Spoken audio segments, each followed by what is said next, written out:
Huckleberry.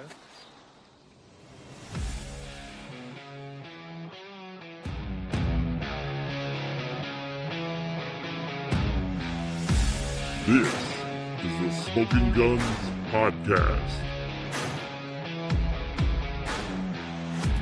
No G with a Z, P-O-D, coming to you from all across Texas, from up in the north, from down in South Texas where Leo is, to somewhere off the coast of Texas where her brain still is as RC returns from cruising the Caribbean. We are the Smoking Guns Podcast. We are a podcast that deals with football in San Antonio. Specifically football around the San Antonio Gunslingers of the Indoor Football League, finishing the season at 5-11. We'll talk a little bit about that. I am one of your hosts, Philip Higginbotham. I'm joined as always by Leo Yomis. What's up, Smoking Guns Posse? And once again, absolutely cruise-brained RC Woods down here below me, but she's already told us her brain is still out there on the water. In the yes, Gulf. It is. But hello, beautiful people. Mwah, mwah, mwah.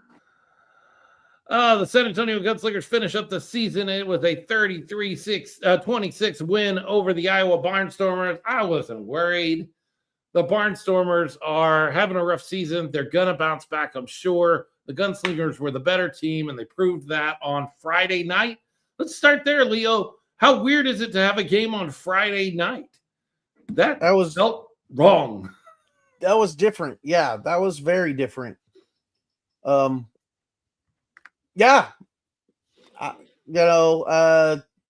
had multiple people reach out to me asking about a watch party, assuming it was on Saturday, and I had to remind them that no, there was not going to be a watch party.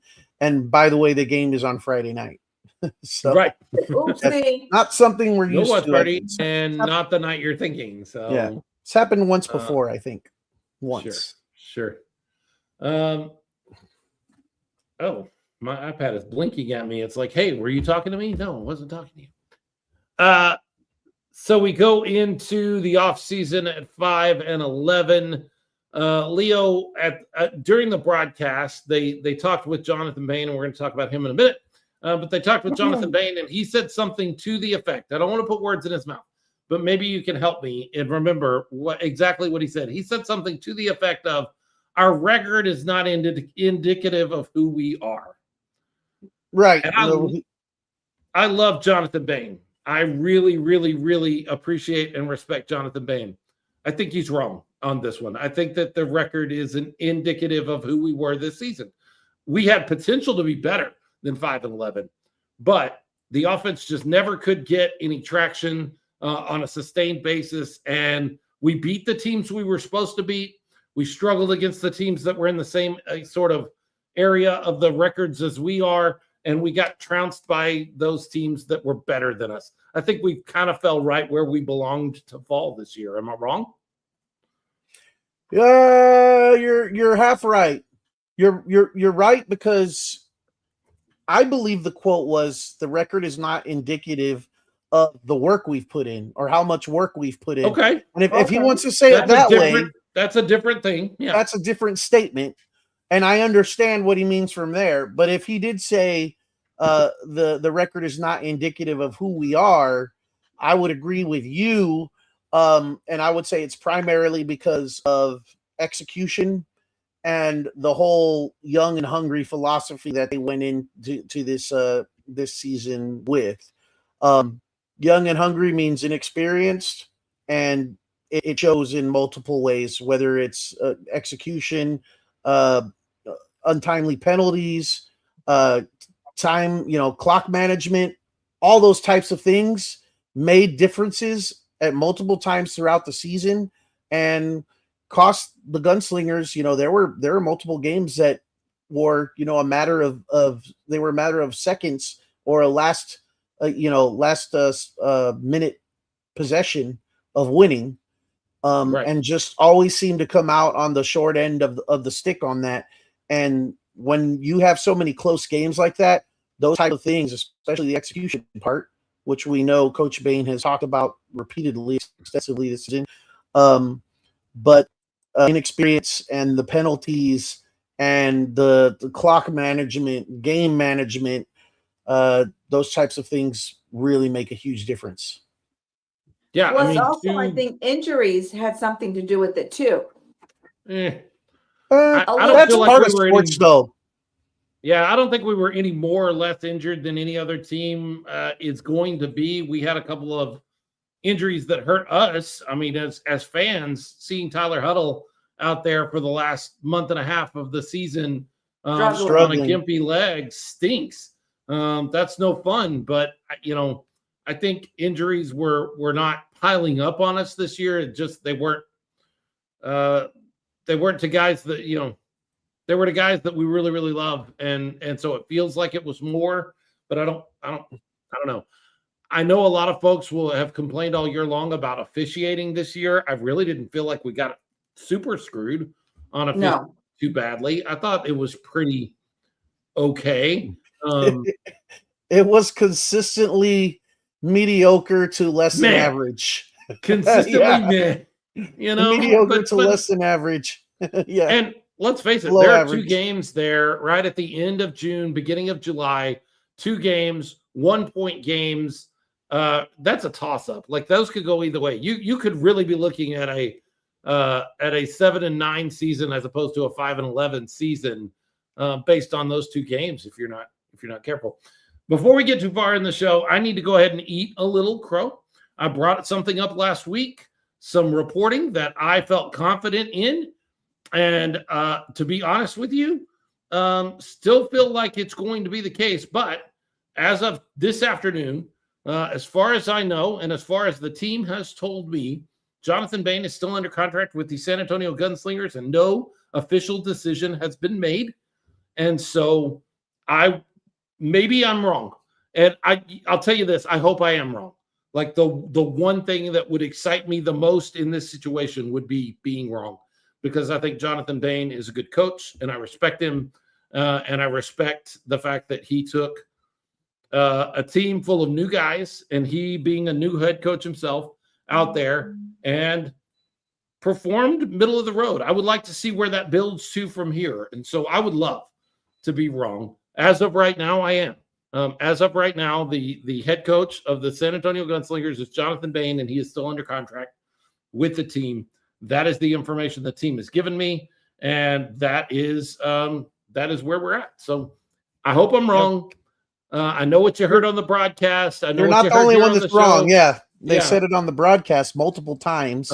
I know that information is out there and has been disseminated, and I am a part of that, obviously.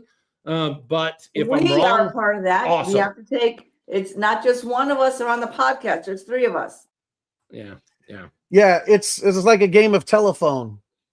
One person hears one thing and shares it, and then they hear it slightly different and slightly different and slightly different until it turns into what it turned into, and it's widespread and all over. And the only official word we've gotten is, like Philip says, as of right now, Jonathan Bain is still under contract and the head coach of the San Antonio Gunslingers. Yep. I have heard from both the team and from Jonathan Bain. He is currently in the process of conducting exit interviews and getting his guys out of apartments and sent off to where they will be during the offseason. So he is still doing gunslinger work. And I've heard from the team directly that he is still under contract and no official decision has been made.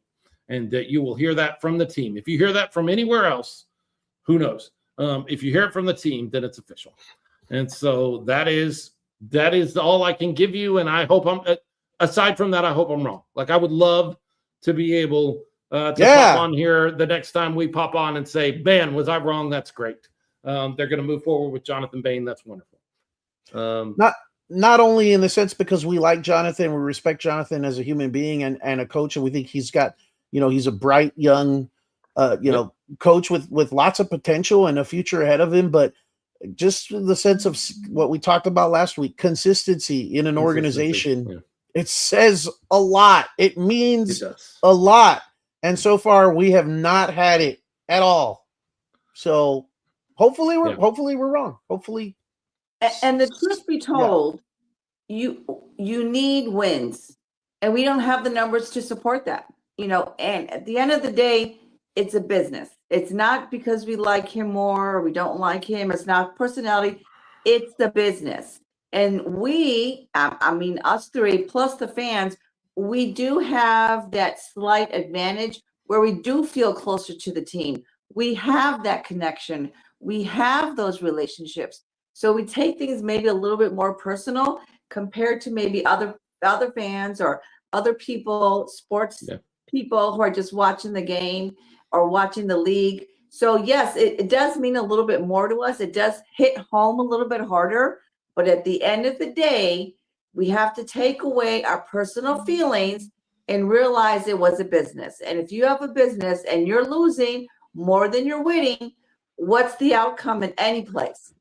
Yeah, but to be honest, Darcy, I understand that line of thought, and I just think it's a flawed logic in this particular situation because, yeah, we went 5-11, but if you're just pulling the handle on the slot machine every year that you don't make the playoffs, you're not going to make the play. You're never going to make the playoffs. If you're constantly changing it because you want to find just the right, lineup to get you into the playoffs, I don't think that's going to happen for you doing that. You may get lucky.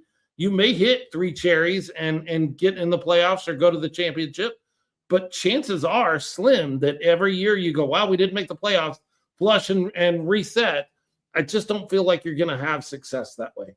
And I don't think you have enough data on Jonathan Bain. And I think the data you have is good, is positive. Not good, but positive. I think it can trend that. Now, he comes out next.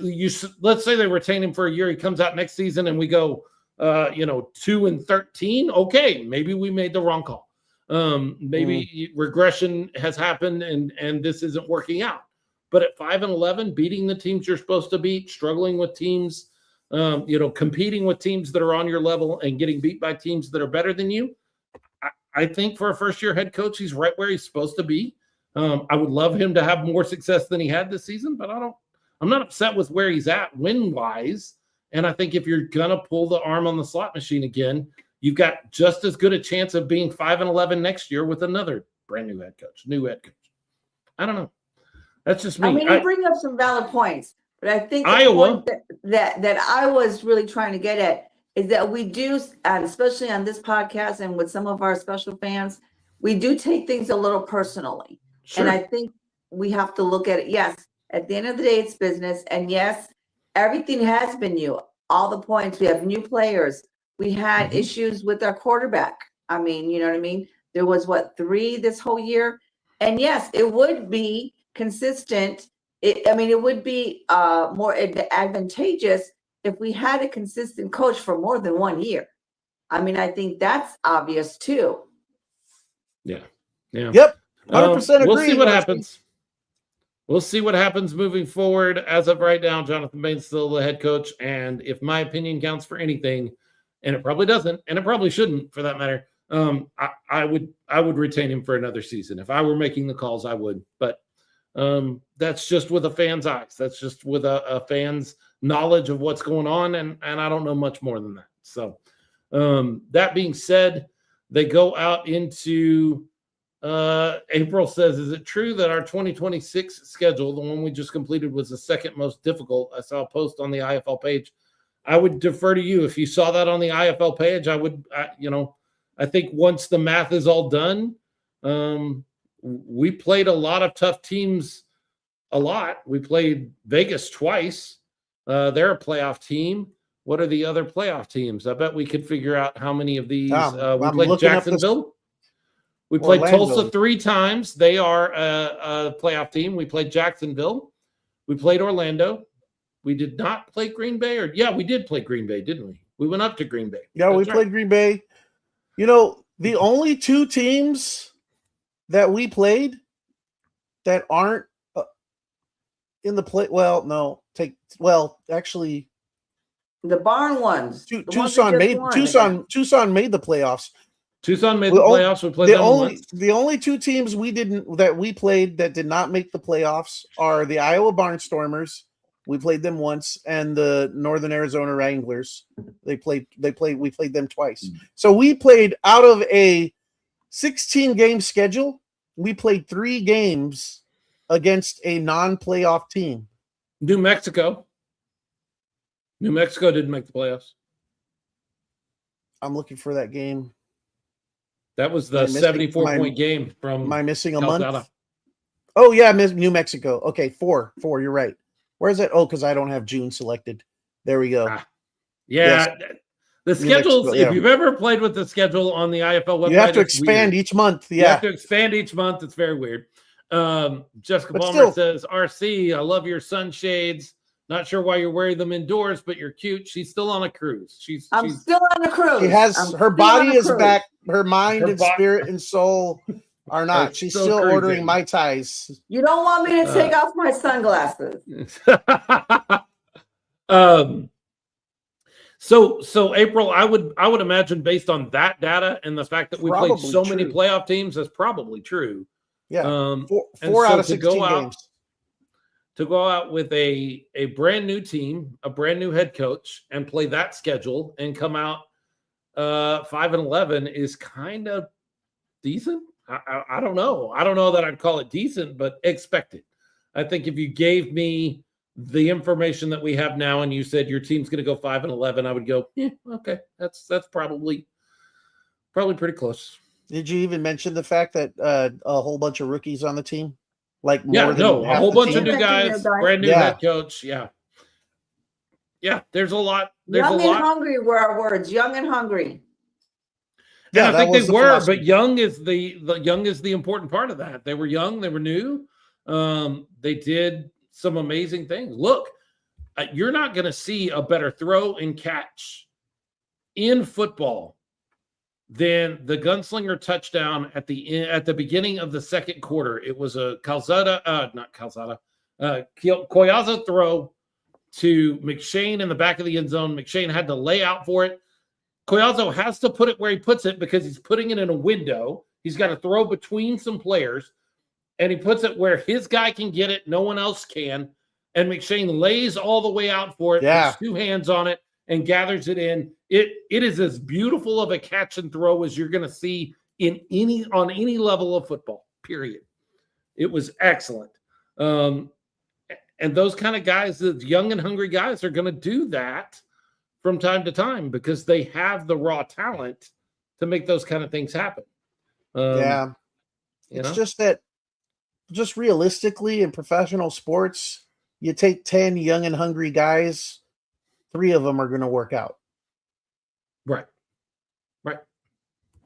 It's just like being this, real. That's just being real. Not worked out, but like produce. Unless you have a really impressive network of scouts and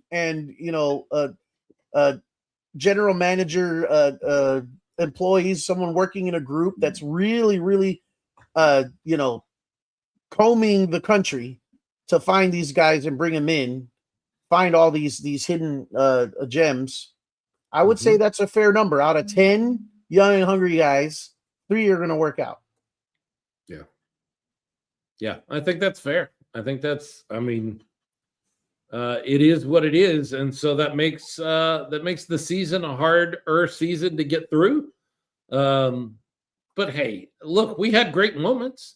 I had a lot of fun this season. There were great times. Close games.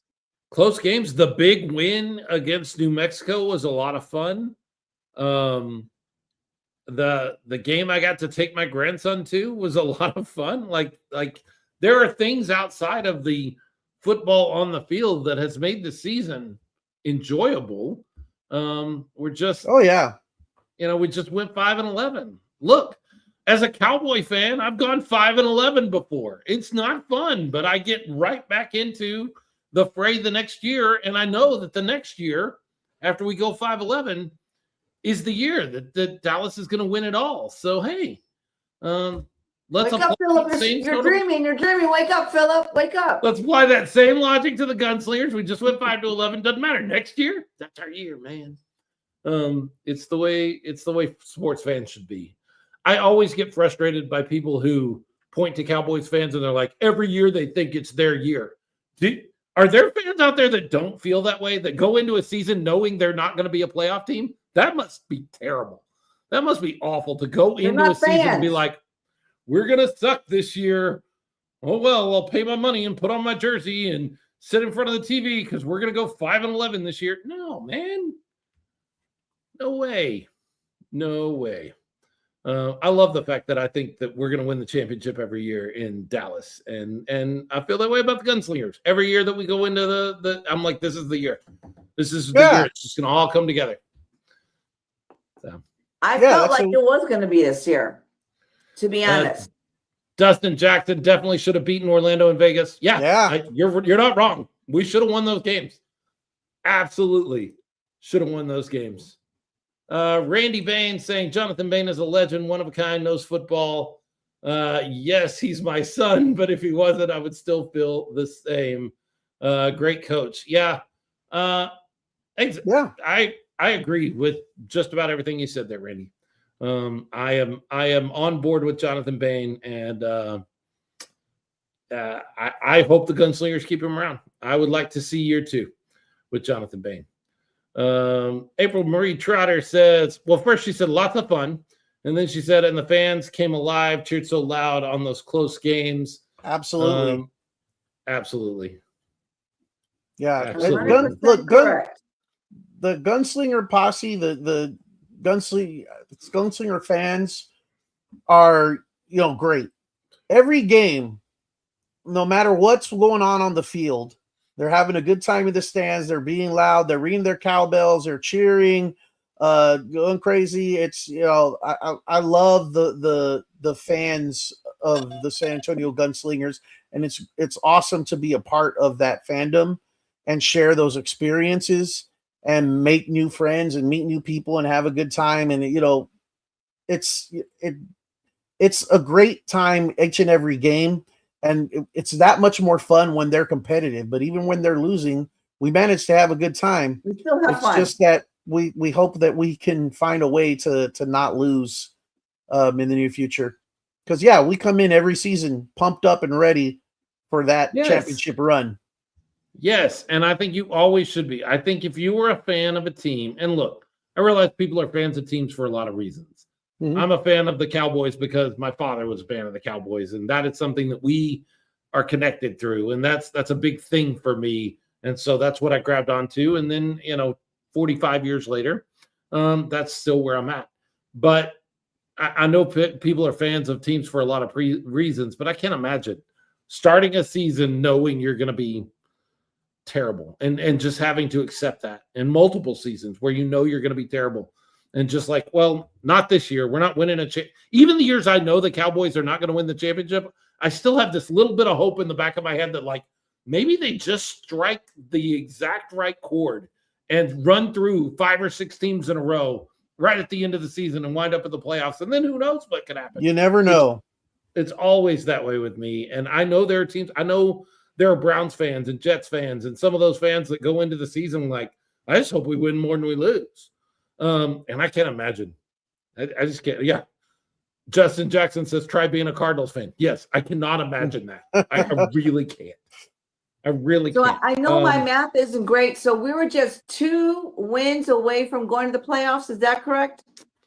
Let me look. That may be, that sounds close. Like that. I think that's possible. Right.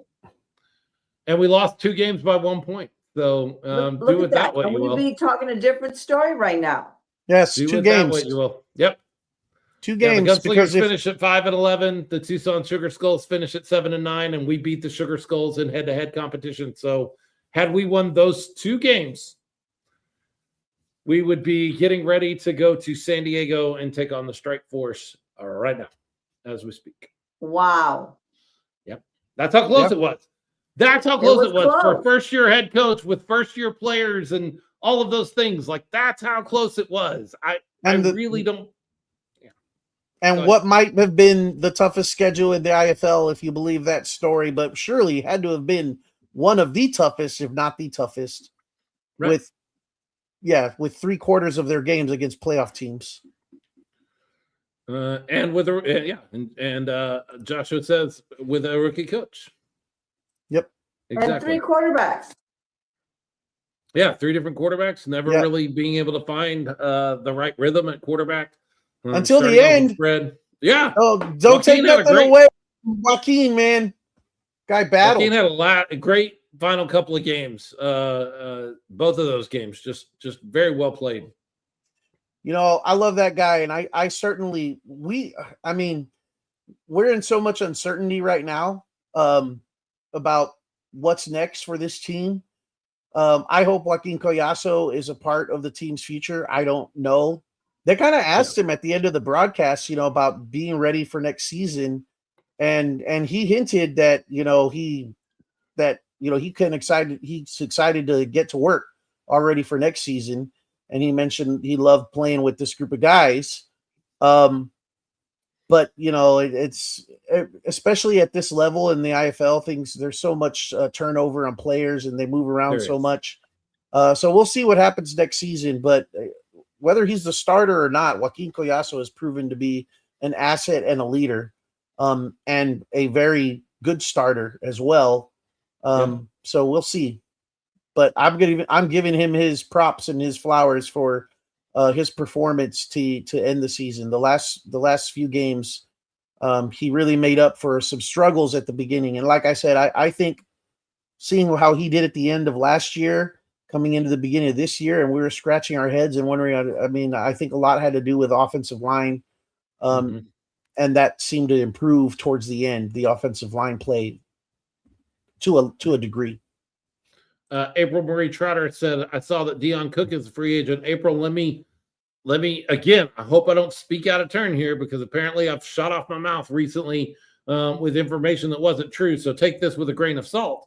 But my understanding, Leo, correct me if I'm wrong, is every player in the IFL at the end of the season is a free agent. There are no multi-year contracts in the IFL, and so that means all of them.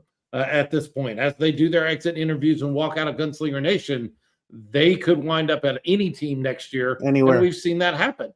We've seen that happen with Naquan Murray and with Clifton Duck this season. 2 guys that we loved last year, great gunslingers, and they played. They're both playoffs, going to the playoffs, I believe. Naquan in Orlando, yep, they're going to the playoffs, and Clifton Duck in Vegas, yep, they're going to the playoffs.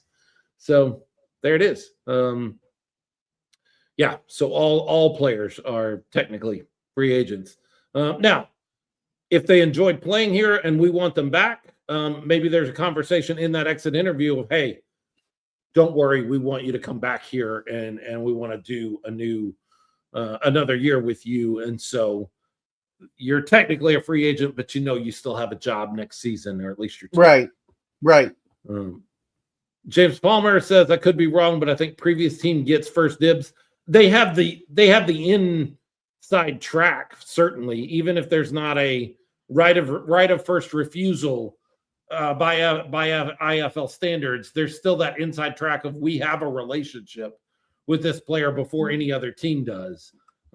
So they have the inside track, even if it's not an official sort of right of first refusal on players. So the Gunslingers, 5-11. Let's talk a little bit about the game. Leo, you got a chance to sit down and watch the game after the fact. I watched it on Friday night, but I watched it on my iPad with no sound. Friday night's just a weird time for a game, and I couldn't clear the big TV, so I had to do it on the iPad on my lap and watch it.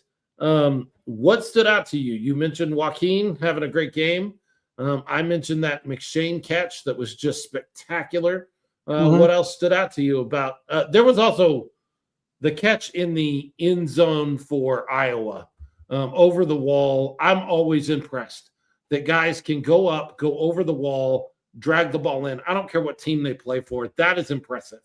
To know that you're up over the wall, you're going back over head first down toward the concrete, and you're still holding onto the ball is really an incredible catch. I don't care what. Yeah, that was a great catch. I think. I mean, I came out of this game thinking, the Iowa really wanted to win this game. They gave it everything they had. the Gunslingers managed to keep them scoreless in the second half, which I think says a lot about both teams. I don't want to say it says a lot about the Gunslingers defense because, to be fair, other teams this year have managed to do that as well. But they definitely were trying real hard to win. The Gunslingers, I think, were clearly the better team. Anyone that would see the score and have not watched the game would think, oh, this was a game against two bottom dweller teams. And record-wise, yeah, it was a couple of the lower tier teams. But the Gunslingers were a couple of fumbles away from being much more dominant. They had some really untimely turnovers. That's the execution thing that we keep talking about, that Coach Bain talked about all season long, where they could really kind of put their foot on the throat of the Barnstormers. And these were like in goal-to-go situations, I think, both times, actually. They were both like very short yardage situations where the Gunslingers were on the verge of scoring and turning the ball over. And had it not been for that, the score would have been a lot more one-sided than it was. I think the Gunslingers' lack of execution in certain situations kept the game as close as the Barnstormers did. It was much as attributed to that. Yeah, it was. I think you're absolutely right. I think that analysis is spot on. Like, I think the untimely, not just turnovers, Leo, there were a couple of bonehead penalties too. That they didn't hurt as bad as they could have hurt us, but they were still bad, boneheaded penalties that I don't know what we're doing out there. And I believe, if I remember correctly, Jonathan Bain said as much at halftime of like, we got to get some things under control. We're making mistakes we have no business making. Yeah. And that is what it is. Jessica Palmer, wait a minute, Philip, you aren't in control of what goes on the big TV? My flabbers are guessed it. Ma'am, I live in a house with 4 women. 4. I have one little guy that stands with me when I want to watch baseball or football. He is right there with me, and he's the cutest guy in the house. So sometimes we win, but most of the time, it's this baby right here. It's the iPad for us as we watch baseball, football, hockey. If it's during a time when everybody is around. Now, Saturday afternoons are great because usually everybody's going to do something different in their own things. And so Saturday afternoons, I can usually procure the TV for Gunslingers games. But on a Friday night, after people have been at work and doing their stuff and we all come together to watch TV, there ain't no way I'm convincing all those folks to watch Gunslingers games. Just not going to happen. It's not a Friday night thing. And we got one big TV in the house. So what are Sunday afternoons like in the Higginbotham household? Nap time for most other people, so I can get that TV. Ah, okay. Nice. We get home from church, everybody goes, we eat lunch, and everybody goes and takes a nap. I get the TV for a good, and they know. Like, they know that it's football and that. Jessica Palmer, that means nothing. The TV belongs to the man. Okay. I've always been told. I love that it works that way in your house. It does not always work that way in our house. You bring up a good point, and I wanted to kind of touch on this. With the league itself, there has been so many changes on how we actually watch the game. You know what I mean? I think that also interferes with the participation, the fans, all of that. Because even if our watch parties, if we could get a good reception, consistent sound sometimes is an issue. If we could have some of those problems cleared up, I think overall the league would benefit. Not just the Gunslingers. I think on a whole, the broadcast of the season on a whole in the regular season was better than I expected it to be. It was not perfect, but it was better than I expected it to be. I was very worried. 2 new platforms, one working a little better than the other. I've got my qualms with both. It feels like overnight would always mess up on the beginning of games and I'd miss them. But then on Yahoo, I don't get to watch the games after the fact. Very frustrating on both sides of that. But overall, and the broadcasts have been very good.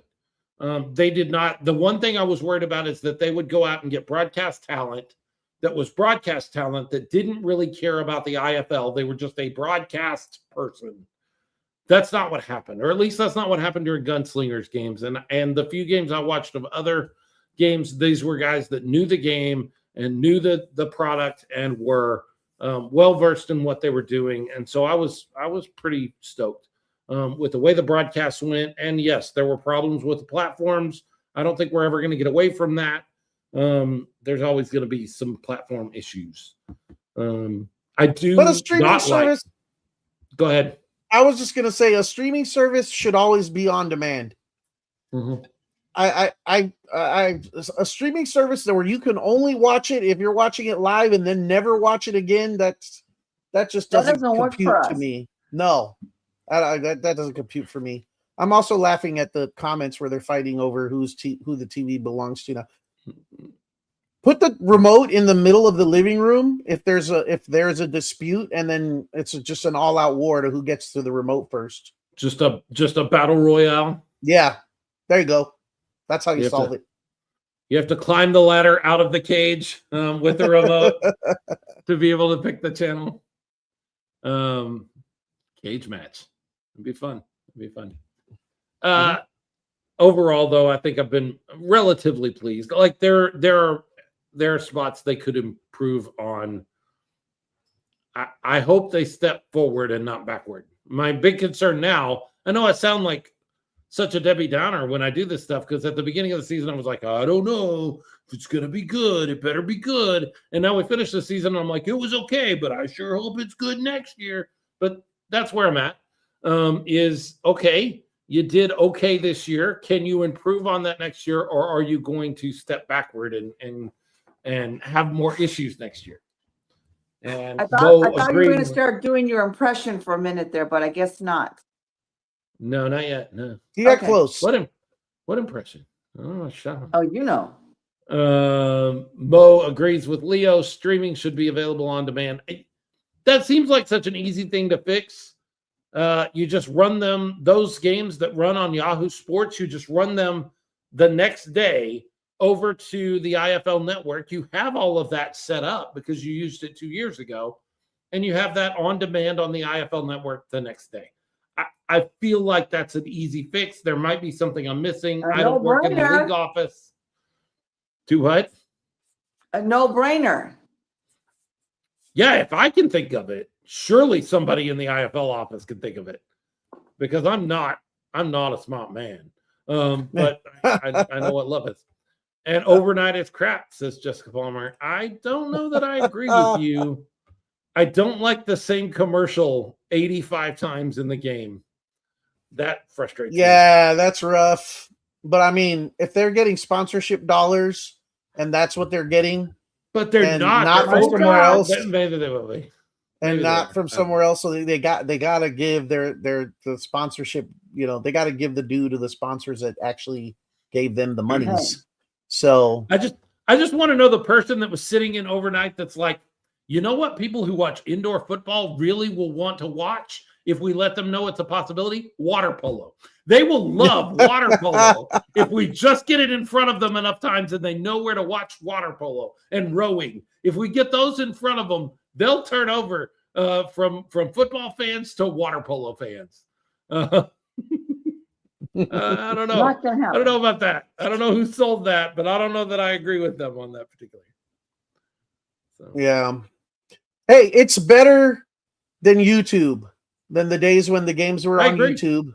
100%. Everybody that's out there and like, just go back to YouTube. Don't ever go back to YouTube. No. Do it on your own like you did 2 seasons ago. Do it through partners like you did this season. Whatever it takes. I don't mind paying a little bit for it. I did for overnight this year. And I would do it again. I don't mind having to pay a little bit for it to have a better, more consistent product. And that's what we got this season. Better, more consistent. Yeah. Yep. Yeah. 85, more like 256 times. I swear I was humming the tank commercial. Yeah. I mean, it was, I can still hear it in my head. I can still hear that. And it was louder. it was always louder than the broadcast, like considerably louder than the broadcast, which was rough. The IFL announcing today, or was it today, that this was a big story IFL wise. I'm going to check the date on it. 27th, that's today. Announcing that all 7 of the IFL postseason games will be on Yahoo Sports. So catch them while they're live. Watch them while they're live, because then that's it. That's it. You only get one chance. One You don't have to chance. go back and watch them. If you're a fan of IFL football and want to see how the playoffs go, you've got to make that appointment viewing. And that's just not the way the world works anymore, Leo. Nothing is appointment viewing. I should be able to record anything I want and watch it when I want to. I can with everything else. Why can't I do that with IFL playoff games? This is ridiculous. Ridiculous. I know. I've got like 7 Jeopardies I still haven't watched. I'm backing up on Jeopardy right now. So, yeah. I watch Jeopardy. I'm going to go on Jeopardy one day. I want to be on Jeopardy one day. I want to go on Family Feud. I do and I don't. Hey, let's bring somebody in that also was with us, around us throughout the season. He's got opinions. He's got knowledge. He knows what he's talking about because he's been around the indoor football game for a while, and specifically around your San Antonio Gunslingers. He is Chase Risman. He is part of the sports coast-to-coast coverage of the IFL, and he is with us today. Chase, how you doing, man? I am doing fine. Thanks for having me on again, Philip and Leo. Before that, I was also heavily involved covering the San Antonio Talons. But yes, I've also enjoyed covering the Gunslingers as well. Awesome. So what are your impressions, Chase, of the season as we wrap things up and head into the offseason? What do you think of the 2026 season?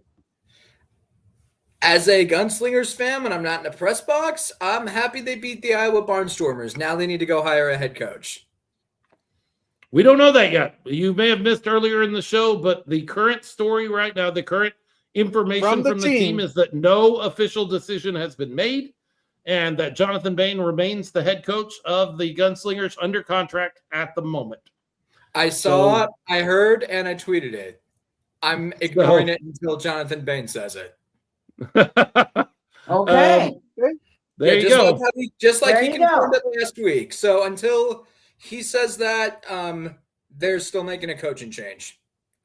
Okay. Yeah. All right. I hope I'm wrong. I want to be wrong. I want them to keep Jonathan Bain around, and I would love to be wrong about that. So we'll see. We'll see what happens in the next few weeks.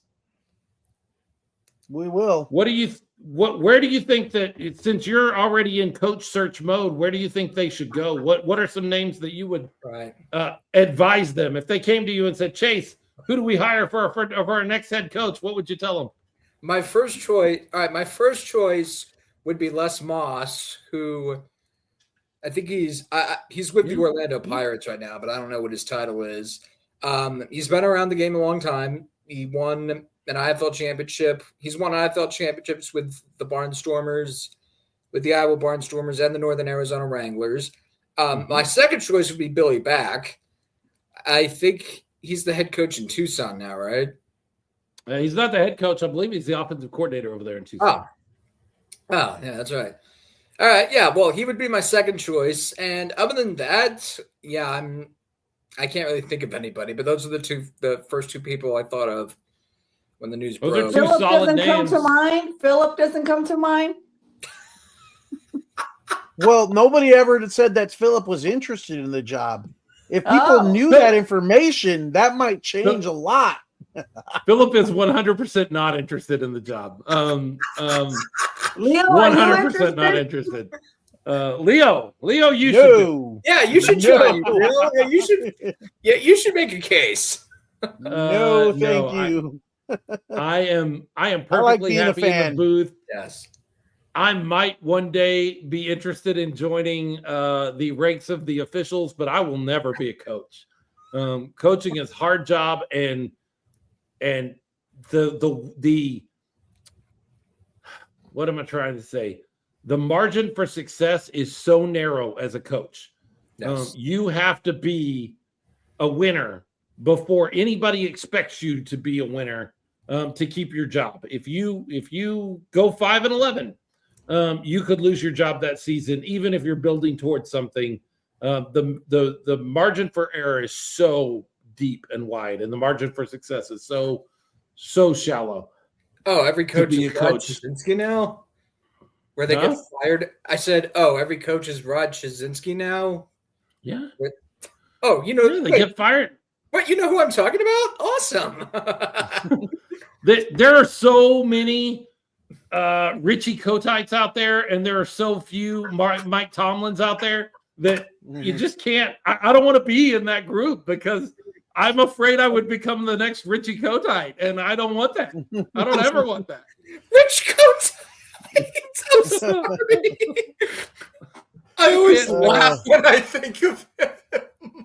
It was a weird time in New York football. Okay, Rich Kotite was the head coach for a while. The worst NFL head coach of all time. Oh, I don't know. I don't know. Urban Meyer was probably the worst. Stretching it. That's a big stretch. He was bad too. So Chase, yeah. We've kind of talked a little bit about it already in this show so far.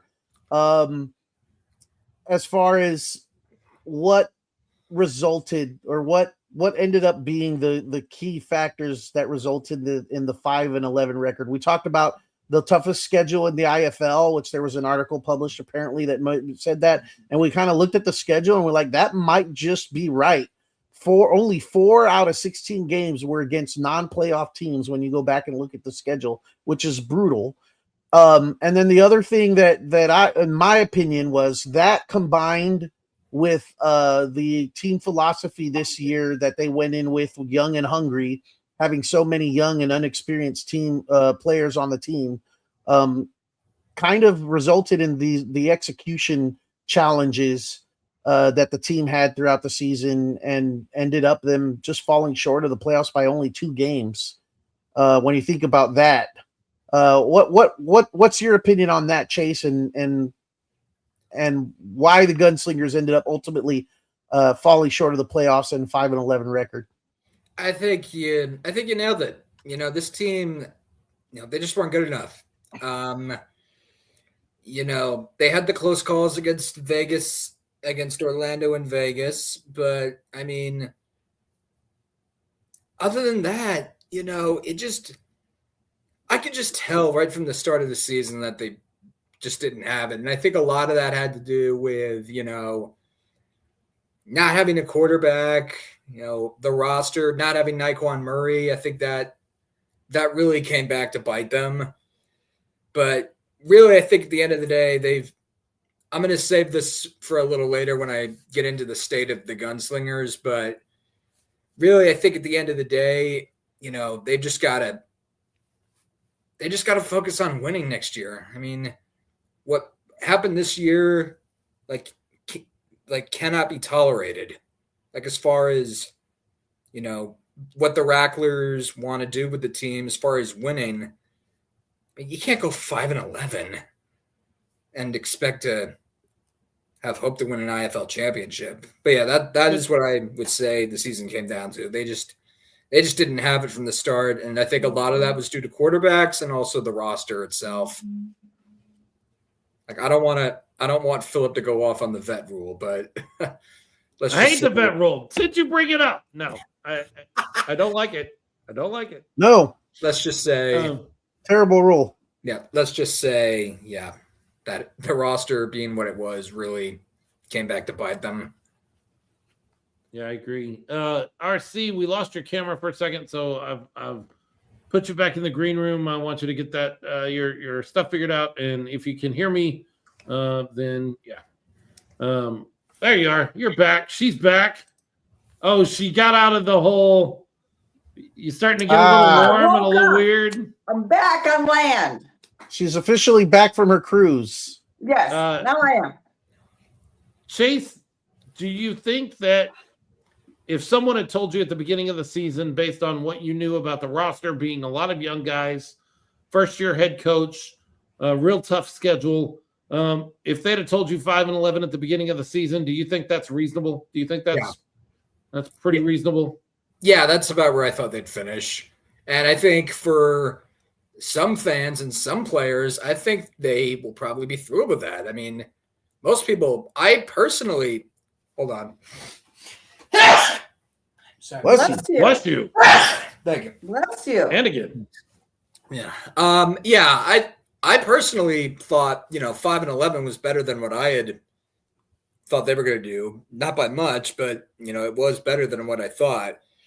I think there are some positives to take out of it. I think if they, deflect a pass against, thank you. I think if they, Against get Vegas a stop against Orlando, yes. If they knock down the Hail Mary against Vegas, if they deflect that pass against Vegas, are they technically in the playoffs? Like 2 games. Does that get them If in? they win, if they Sure, win the like 2 2 games they games. lost by 1 point, then they would be in the playoffs, is what we figure. 7 wins 2 gets them games, in. 2 points, really. Yeah, that's Yeah. how close. Yeah, that shows you how much of a difference plays like that make in this game. Yeah. Like, I'm sure Gunslinger Nation will be talking about that the entire offseason. But yeah, I think for a lot of the players, going 5-11 with this roster, I wouldn't blame them for looking at it as a success. But, in the big picture, yeah, like it's still not a great season, but given the circumstances, So- I guess it's not anything to really be upset about. So you bring up a good point, Chase, and I've kind of hinted at it in case people haven't picked up on that yet through the whole season. But why not I'm just going to wrap that up in that statement right now. And that's the problem that I have with the San Antonio Gunslingers this season. That's the disappointment that I have in this team that I love with, as a fan, I'm a huge fan of this team and love with all my heart. But the biggest disappointment for me in the Gunslingers this year was coming in with young and hungry as your philosophy and a rookie head coach, and your expectations were, at least from what we heard last week, we don't know the case now, maybe things have changed, but your expectations didn't match what you actually put out there on the field and put together. Like, if you're starting with that and the plan is to build on that, then heck, I'm excited. Like, that's a great starting point to go out and find these guys and put them together and give them some time to learn a system and gel along with their head coach and give your fans something to really latch onto and be proud of and grow with and cheer on. But then when you come in and you're good and the plan is to blow it all up and start all over again, Right. That's hugely disappointing as a Gunslingers fan. Maybe that's not the case anymore. That's what the impression we got with the news that we had last week.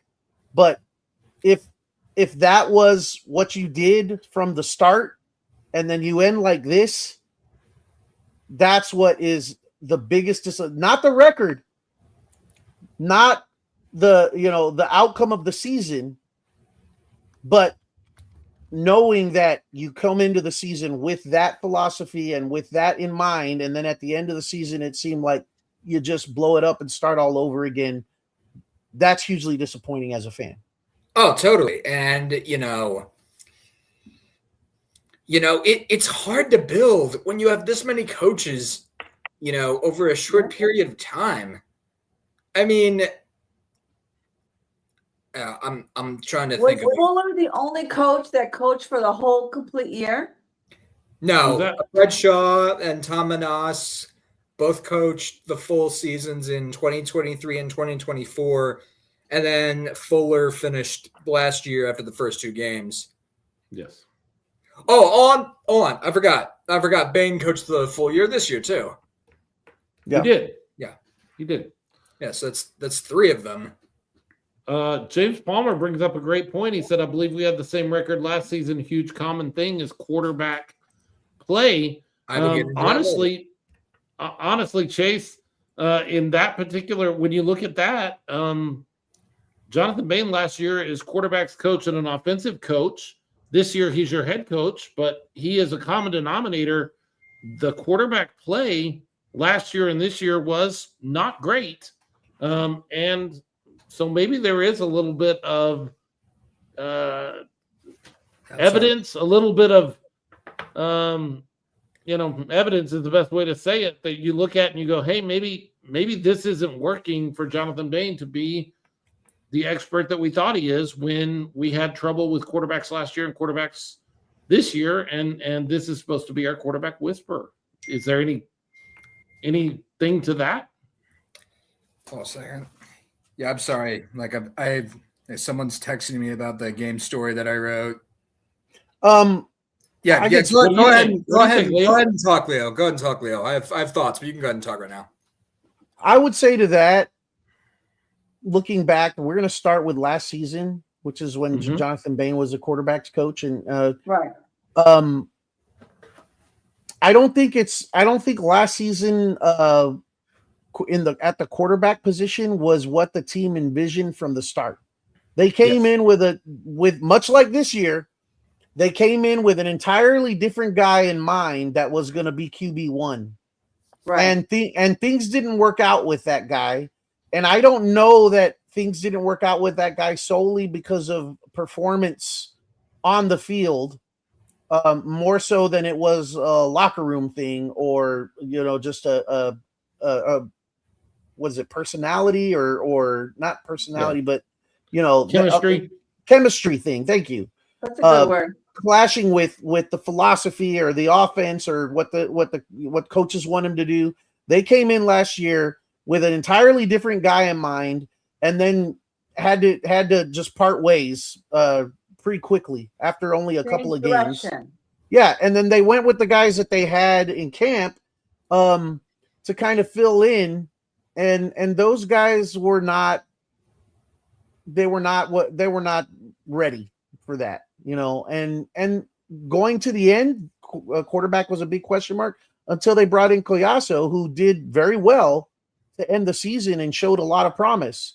I remember, Philip, you and I being excited about what we saw in Joaquin to end the season last season. Then we come into this season, and it was kind of the same in the sense that they brought competition in. And there were some guys that did very well, and I kept hearing in training camp and hearing around Gunslinger Nation on how high they were on other players. Again, they started the season with a different guy in mind that was a team captain, and they gave him the keys. They gave him the keys to the offense or to the machine, the Gunslinger Nation, and said, we're rolling with you. And then that didn't work out. Collazo comes in and has all kinds of problems and struggles to begin with.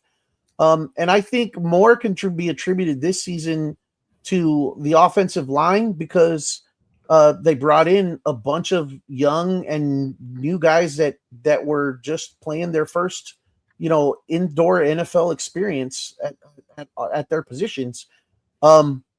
So it's hard to make a good judgment on any quarterback or any coach based on that one thing on this team, that particular position, because of the circumstances of these 2 years. Again, consistency would help at that because the reason they had these problems at the beginning of the seasons was because of lack of consistency. They came into the season with a different guy each time. Yeah. I'll bring up a word that begins with the V that maybe some people don't want to talk about, but it's veterans. I think we need to balance our new guys with some veterans. We brought it up earlier, 2 of the veterans that we had are in one of the playoff teams.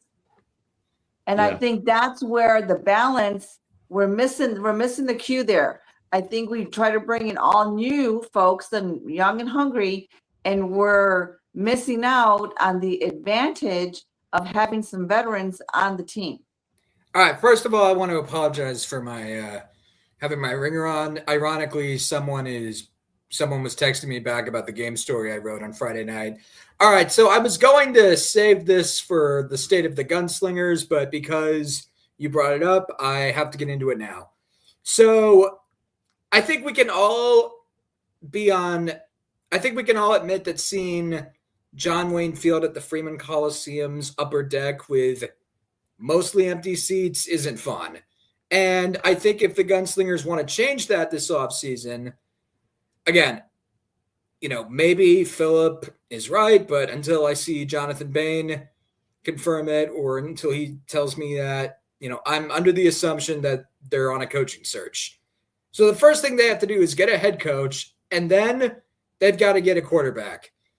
No offense to Joaquin Collazo, who has poured his heart into this team. I will not deny that, no matter how hard he regressed this year. He's played some good games with this team. That San Diego game last year was amazing. That was his first game with the team, and I still consider that one of the best games I've covered in person. Like I said, no offense to him. No offense to Fred Payton Jr., who, again, he had some decent games this year. If the Gunslingers want to make the playoffs, or if the Gunslingers want to win an IFL championship or make the IFL playoffs, they've got to get a quarterback who's been around the IFL and knows what it takes to win. Is Josh Jones even in the league right now? Is Josh Jones in the IFL right now? They ought to go get him as the quarterback for next year. My only concern there, Chase, you talk about filling seats, and so they need to get somebody that has a name. Is anybody really a name if you're not paying attention to IFL football? Is the general San Antonio fan going to know who Josh Jones is? Well, they don't need – look, I'm not saying the place needs to be filled to capacity, although that would be awesome. But nevertheless, just to have a winning team on the field or just make the playoffs, yeah, that is important. So, Chase, you're saying that if the seats were filled, then we would win a playoff? No, what I'm saying is, look, I think there would be more seats in the upper deck filled, probably not all of them, but I would say it would be Outlaw Night 2 years ago. Remember that? Most of the upper deck was filled up. That was fun. I would say it would be like that if the team was good, and by that I mean making the playoffs. And the big thing with that, again, whether or not they're on a coaching search, I've already said I assume they are. Whether they are or not, we'll find out. But regardless, they need a quarterback. And if they can get somebody like Josh Jones or any other quarterback who's been around the league a while, and if they can get some legit wide receivers, they make the playoffs, maybe more people show up. I wish more people would go to these games to see how awesome they are. Yeah, I think we're all in agreement on that. You talked a little bit, Chase, about your State of the Gunslingers kind of moment. You've kind of been here for 2 or 3 or 4 seasons. You've watched a lot of Gunslinger football. Where do you see? Where is the team right now, and what do you think? Well, right now, this is the biggest – I didn't get to say this, but this is the biggest offseason in Gunslingers history. And that's what I meant by the whole regardless of whether or not they need a head coach, whether that's true or not, they need a quarterback.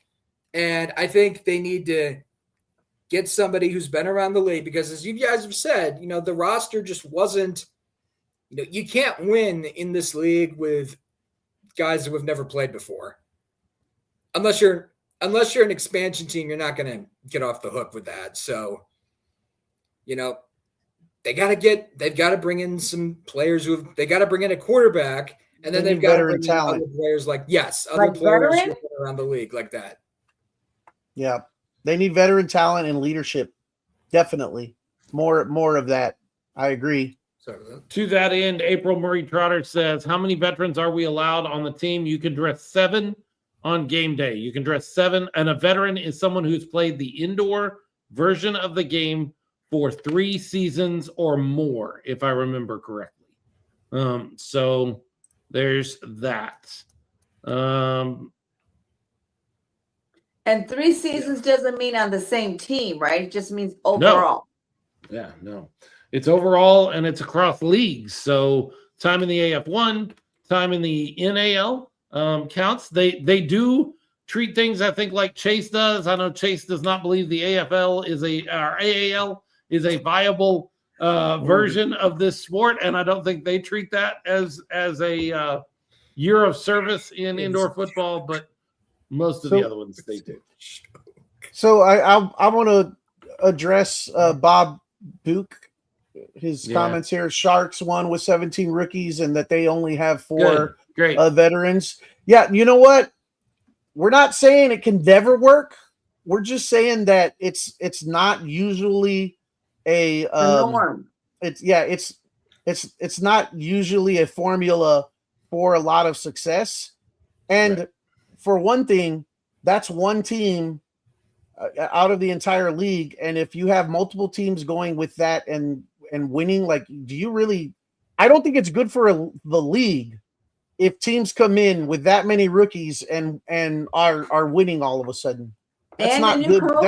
That's not good for the league. Yeah, and a new coach on top of that. So it can be done, but the Gunslingers are, they're at a point where it's really important to kind of turn things around and start getting some wins and getting people in the seats. And I don't think that that's necessarily the best approach moving forward because Jacksonville did it. I understand your point, but I'm not so sure that that's an argument that really carries a lot of weight when it comes to the Gunslinger situation. No, you gotta bring in. I'm not saying the entire roster has to be like this, but you gotta have guys who have been there. Agree. Yeah, I like your 2 sort of names that you tossed out there as far as if they do move into a head coach search. My issue, though, with either Les Moore or Billy Back is, are they going to look at the history of the Gunslingers and head coaches and go, I think I'll wait for another opportunity to come along? That's a big concern for me. I'm wondering how many coaches are going to sign on when you look at the last 2 years of coaches here with the Gunslingers. If indeed they do need to search for a new coach, I don't think it's going to be as easy as just finding the guy you want and signing him. I think you're going to have to do some work on convincing them that they're going to be here long term and that they're going to have the team behind them able to support them. I think that's going to be part of. Yeah, they have a lot of work to do, and I think that's going to be part of it. They've got to convince, a big time candidate, why we won't fire you after 1 year, and whatever happens, whatever they end up saying, like I said. This is the biggest offseason in Gunslingers history, and whether or not they're on a head coaching search, I'm going to stand by that because regardless of whether or not they're looking for a head coach, they need a quarterback and players who've been around the league. Right. If they're looking for a head coach, they need to hit a home run.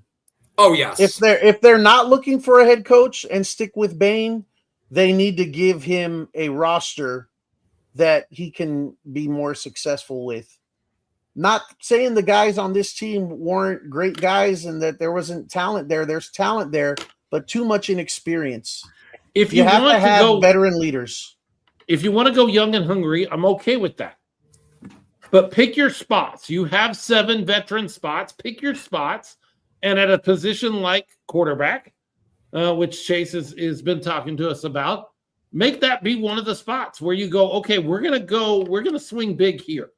We're going to swing big here, and we're going to swing big on. And I think they actually did this, and it didn't pan out for them on the defensive side of the ball by going out and getting Matt Elam. Matt Elam just got injured very early in the season. Yeah. But I think that was a big hit. The anchor. I think he was supposed to be the anchor to that defense, and Riverius Rivers comes in and is able to fill in that spot that Matt Elam was supposed to be. And we saw what the defense did. But I think you're okay if you want to go and get younger players. Look, the thing we're not saying is younger players are cheaper. Younger players are more budget friendly, and I understand that. but pick your spots. Take 2 or 3 of these positions and go, no, we're going to go an extra step here and get the veteran here. We're not going to do that all over the place like we did 3 seasons ago with Tom Manas, where we brought in more veterans than we can carry into game day. But we're gonna pick some spots, and these are going to be our veteran spots that we're going to lean on. Worked out. They almost made the playoffs. Do we have any veteran? Did we ever have any 8-8. veteran quarterbacks? Yeah, we had a guy named Sam Castronova who was a veteran quarterback. Oh yeah. Yeah, he was And we pretty were good. 8-8 that season. He was pretty good. Unfortunately, yeah, where they made the sacrifices that year was on defense. 'Cause we Yes, that was a rough defensive year. didn't have one. Yeah. It was a very rough defensive year. I remember that. Chase, as we look forward to the rest of the IFL season, it's not gunslinger football, but what are you thinking about the playoffs? Who do you think has the juice to get through and get to Tucson and win the IFL championship? All right, I'm rooting obviously for the Green Bay Blizzard because that's my other IFL team. That's unfortunate. Yeah. Well, if they beat Jacksonville, is that awesome? Yeah, if they do. I can't decide. I told Leo this before we started the game. I cannot decide if I want Jacksonville to go ahead and just win it all because I do have some friends over there. I do have some folks that I really like. I kind of like the Sharks' whole vibe in a way, but they're also they're kind of a rival of San Antonio. We've been battling with them for years and years and years. And so it would hurt me a little bit that they would be the first team to make the jump the same year we jumped over, and to get there before we do would be a little front. So I can't decide. And Bob is fixing to come on here and be like, you got to be cheering for us. We're NAL buddies and all of that kind of stuff. Gibson, They defensive are. player of the year. They are. So I don't know. I don't know what to say about Jacksonville. I can't decide if I want them to win or I don't want them to win. Yeah, I I'm don't. rooting for the Blizzard as well as I guess the Strike Force, just because I want to see, them win an IFL championship. I'm going to get destroyed for saying this, but I kind of want to see the Rattlers have success. I don't want their head coach to have success, but Yeah, I respect get that from me. I respect the Rattlers, and so I root for them, not necessarily their head coach. I want the Rattlers to get knocked out of the playoffs in the first round on a bad ref call. That's what I want. I want to see it again. Again. I want Guy to go through it again. All over again. Same thing that happened last year. I want it to happen again this year. That's what I want. And that's our pastor. Yeah. Tucson, you think Tucson's been playing really good football? You think they have a chance to walk into San Diego and shock some people? Oh, so we'd have an IFL National Championship home team. They would have to get through Tucson and Arizona or Vegas. Right. So. Well, I mean, who knows? Anything's possible now. I think, the Blizzard has been one of the bigger surprises this year. Tucson was the biggest surprise in the West. I think Vegas. I think all these teams have great cases. If I had to pick anybody to win the IFL championship, all right, do you want my biased pick first? Then I'll give you my... Your biased pick is Green Bay. We got that out of the way. Yeah, the Blizz. And then if I had to be... My objective pick would probably be... Oh, wow, this is so tough. I'm going with Vegas going back-to-back. Yeah, that's fair. That's a fair call. I think Jaden DeLora showed the IFL National Championship wasn't a fluke. People were wondering, why was he even starting over Jerome Johnson in the IFL National Championship last year? Well, now we know. And he earned the starting job. So right now I got to go with, I would have to say Vegas is going back-to-back. I think San Diego Vegas is going to be an incredible game. I think both of them are going to win their first round games and move on to their second round games. That's going to be an incredible game.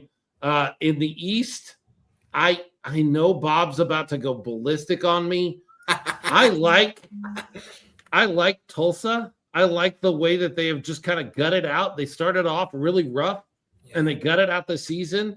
And I would hate to see their season end in the first round. So I kind of feel like I want Tulsa to move on just because I like this gutty sort of way that they performed this season. And again, if Jacksonville wins, I'm not going to be hurt by that. I don't think Orlando has what it takes to beat Green Bay. And so I think Green Bay will move on to the Eastern Championship, I think. But I don't know what I'm talking about. Nobody does.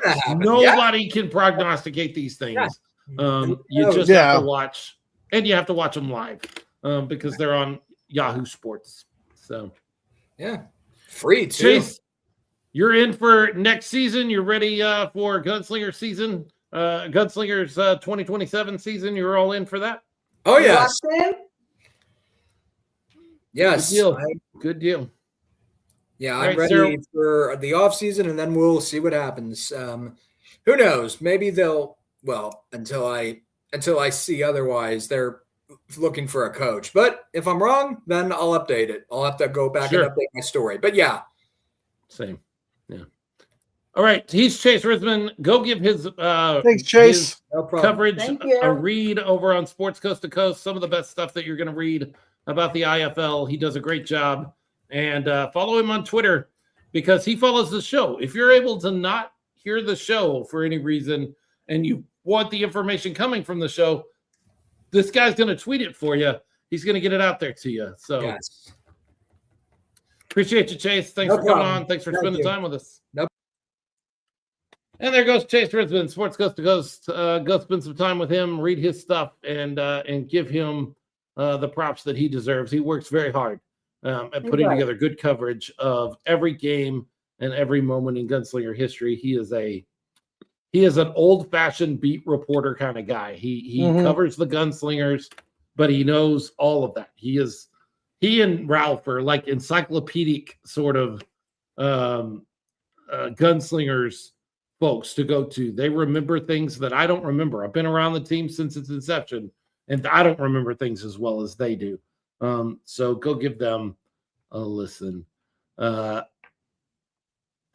Book says, no problem. Just call us generic again. Generic again, yeah. That didn't happen, but that didn't happen, but yeah. It is what it is. No point in relitigating it now. That didn't happen. That's not how it was said, but yeah. So what else, Leo? What do you got? I was just on the subject of the playoffs. You guys were talking. It's between Tulsa and Jacksonville. I would have to take the winner of that game in that conference. Yes, and then, I didn't want to say it with Chase here. He's listening now. I know he is. I didn't want to say it with him here. I think whoever wins Tulsa Jacksonville is going to go to the championship. I think they're the ones. Yeah. And out of the Western Conference, that one is such a toss up between the top three. And even those teams, as they've played each other throughout the season. It was like, San Diego beat the Vegas Nighthawks. I think both games they played them, and then Arizona beat San Diego both games they played them, or something like that. It's just like there's not a clear advantage. It just depends on how things work out. But that one's gonna be tough. I really don't want the Rattlers to win, but they've got just as good a shot as the Nighthawks do and San Diego does. But right now, San Diego is on a tear, so you got to say that they're the favorites. Yeah, there's only one team in this remaining bracket that I do not want to win. Everybody else, I'm like, okay, fine. Yeah, fine. I know. But Arizona is like, no, yeah, please, no, just no. Please, no. He can't throw a fit like he did last year, go through all of the behavior he's had this year, and be rewarded with a championship. Please, no. Please tell me it doesn't work like that. Please tell me that there's some sort of karmic retribution that rights the world, the football world. Please tell me it's not him. Everybody else I'd be okay with. I think I'd be all right with any of that. I'm going with the Vegas. If I had to make a bet, I would say Vegas. Yeah, I mean, repeat.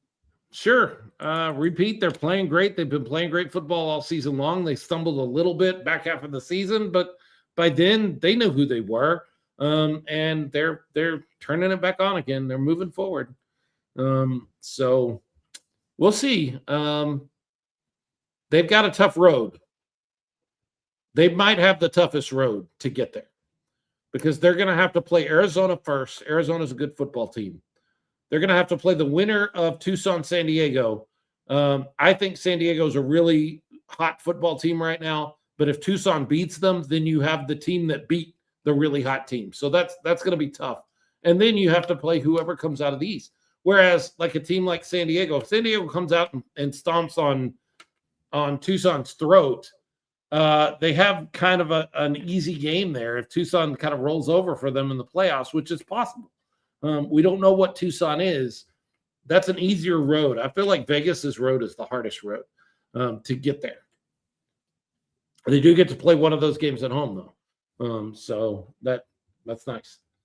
RC, what are you holding there? What do you got there? You notice this. Well, I received a autograph picture from the Six Shooters. Thank you, Cassie. And the message says, "Thank you, RC, and the Smoking Guns podcast. We love y'all." So I received this at the last game, and I just love it. And so I wanted to show everybody this, and really a big thank you to Cassie and to everyone with the Six Shooters. I really do appreciate this. This is definitely one of the favorite things that I have received from the Gunslingers, especially the Six Shooters.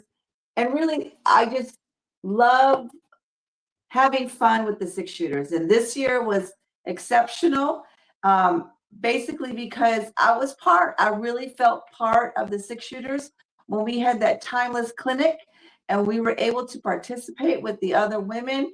And really, I just wanted to say we love you. And we love everything that you do for the women as being positive role models and everything that you do for the community. So thank you. And again, here's our signed picture, and we love you. So RC, you said it's dedicated to you and the Smoking Guns podcast. So you're going to ship that up here for 3 months, and then or 4 months, and then I get to ship it back to Leo for 4 months. Okay. Well, all right. To be fair, I've had it for more than my share already. RC just recently got it so I'll be shipping it to you after I get my share. I had it in my possession to give to her, but I hadn't seen her except at a couple of games this season, and it slipped my mind to take it to the game. And I said, I really have to take it to the game to get it to her. So, yeah, I think you still have a football for me too. I think you still have a signed football for me. Now, no one ever talked about my posters that I made. I thought they were pretty good. We did talk about them. We did talk about them. We talked about them in the show last week, RC. We talked about them. You were on a cruise. So, she was having dinner with family. She was having dinner with family. Yes. But we did talk about them last week. We talked extensively about the signs. And you talked about how the player came up to me, which I got scared, and said, "I want that sign." We did. Okay. Yes, we did. I mentioned you got scared, huh? You were like, they're after me. He was a big guy. They're gonna beat me up over this sign about their coach. They're gonna come to the defense of their coach and hurt me. Maybe. Funny stuff. Yes, April, your posters too. Your posters. We talked about those last week too. We did. I know it got lost in some of the other things we talked about, but we certainly talked about those.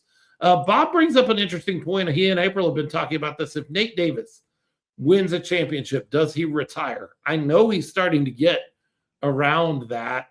April says, Nate told me he may go another year, but you might be right. Or you might be onto something as far as Nate Davis is concerned. And Bob says, just go out on top. Maybe. Who knows? I think it's very hard. And we've seen it happen I think it happened for your guy there, Leo, in Denver. And I know Peyton, two guys in Denver went out on top, didn't they? Did Elway and Manning both retire with Super Bowls? That is correct. Yeah.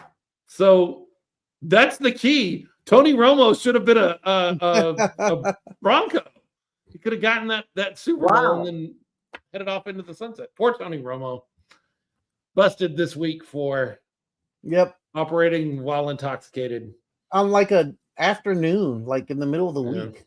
Yeah, in Milwaukee. He's from that area, so not a surprise, but yeah. Bettis did it too. Jerome Bettis, you're right. Retired after a championship. So it happens some, but I think it's got to be hard to win it all and then just be like, okay, I'm hanging it up here. Like, I think it's smart. It's never going to get better than that. It's only going to get worse. Like, the best you could do the next season is win again, and even that's then, really it's hard not to do. As much. It is hard. Yeah. So I think there is something to be said about going out on top. I just think it would be really hard to be like, okay, I got my championship. I'm going to walk away here. I feel like that would be really difficult. So, well, now we head off into the offseason, and as Chase mentioned, and as we've talked about for a couple of weeks now, we don't know what that looks like. To be honest, we never do. We walked into the offseason last year with James Fuller, Joaquin Collazo, and we thought we had a handle on what the Gunslingers would come out of that offseason looking like, and it's not exactly what they looked like when they came out. So we walk into the offseason a little different. A little different offseason this year because we have some uncertainty. And frankly, Leo, I'm kind of sad to say that. I kind of am tired of saying that. I'm kind of tired of saying we don't know what next season looks like, but it seems like year after year, that's kind of the way we go into the offseason. Yeah. Are you saying you're tired of talking, or are you just tired of saying that? I don't know. Maybe both. Philip never gets tired of talking. I didn't think so. I have feelings, guys. Yeah. There's been a time or two, Mr. Phillip, where you've talked, and I don't know if I got 5 words in the whole time. It's true. It's true. It's not ideal as a fan, but we love our Gunslingers, and we're gonna stick with them through it all, and we're curious to see what happens in this offseason and what they do moving forward. But I'm not sure who this person is. Oh, you were just putting a comment up. I'm sorry. No, I was Bob. Pastors don't get tired of talking. It's part of the job. Like, you got a lot to hear your own voice, because you're gonna hear a lot of your own voice, and we don't. Anybody that watches the show knows I like to hear my own voice.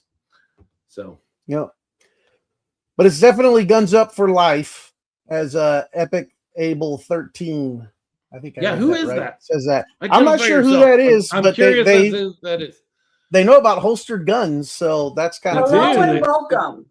Hello and welcome. Yeah.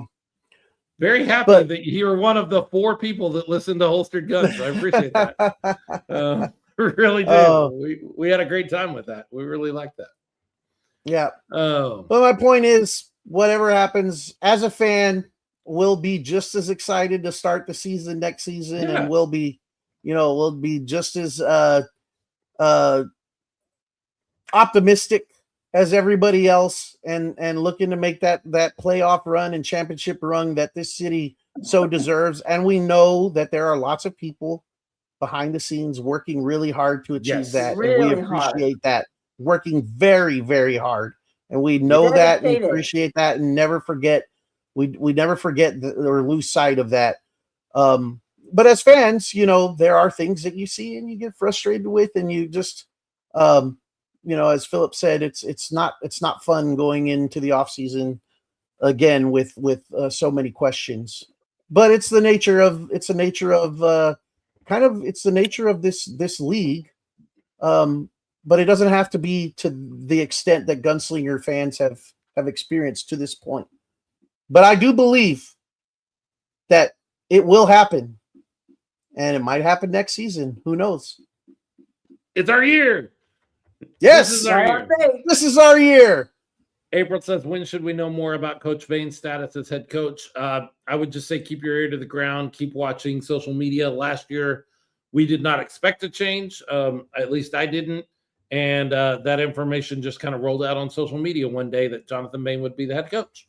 So you're just going to have to keep your ear to the ground and see I hope, I do not expect, I should say it that way, but I hope that when and if they make a decision, they will make that decision public with a statement of some sort, whichever way they go, whether they decide to retain Jonathan Bain or whether they decide to let Jonathan Bain go. I would love if they would make a public statement about that before they do a head coaching search, so that we're in the know as fans and we know what's going on, instead of just popping up with a new head coach. Let us know. Let us know what's going on so that we can chat about it, so that we can dream about it, so that we can discuss it. Let us know what you're thinking and what's going on there at Gunslinger Nation. Sure would be nice. Epic Bell said recommendations for holstered guns, Boondock Saints. If you like Boondock Saints, you do not want to hear what I have to say about Boondock Saints. Oh, come on. Nope. Not come one on. of my favorites. Not what I do not care for it. It's not in my favorites, but it's a decent movie. I enjoyed it. I would tend to disagree. Like, it's like, look, you know what it is? It's right there alongside of The Big Lebowski, a movie that people love.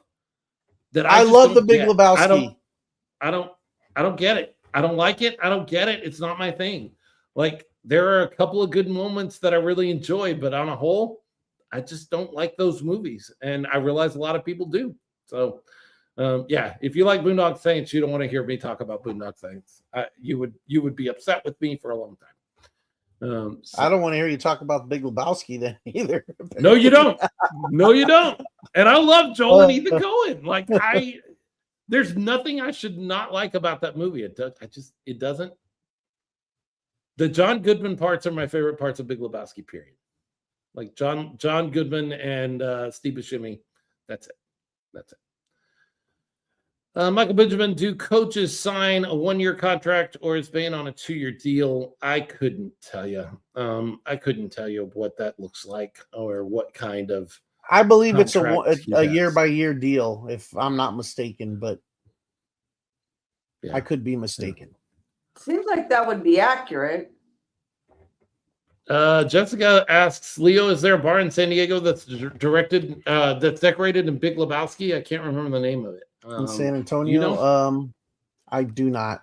I'm not a big bar person. I've been to a few bars, but I don't. Yeah, I have not seen one that has Big Lebowski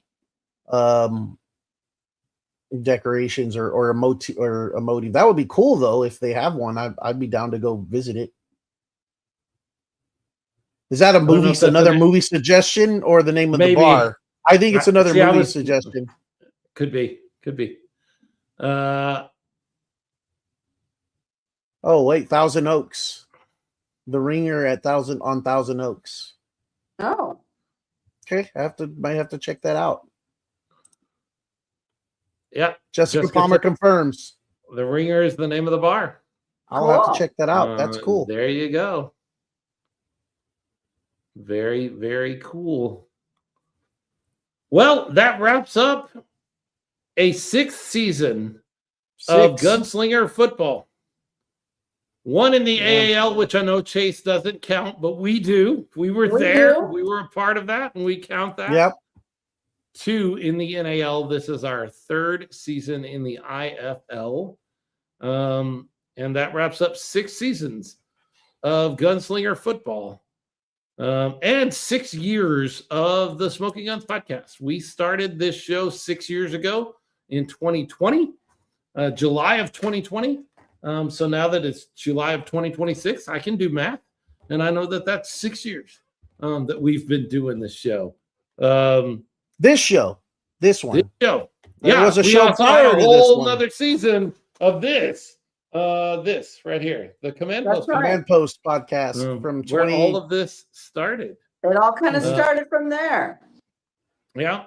We are the Smoking Guns podcast. I'm going to do a little bit of an outro here, and then we have some more information for you after that. We are the Smoking Guns podcast. We're a podcast that deals with football in San Antonio, exclusively around the San Antonio Gunslingers of the IFL. We are brought to you by some amazing folks Robert Seco, Iris and Mo Ferrante, Jay Washington, Jordan Stubing, Kim and Greg Nelson.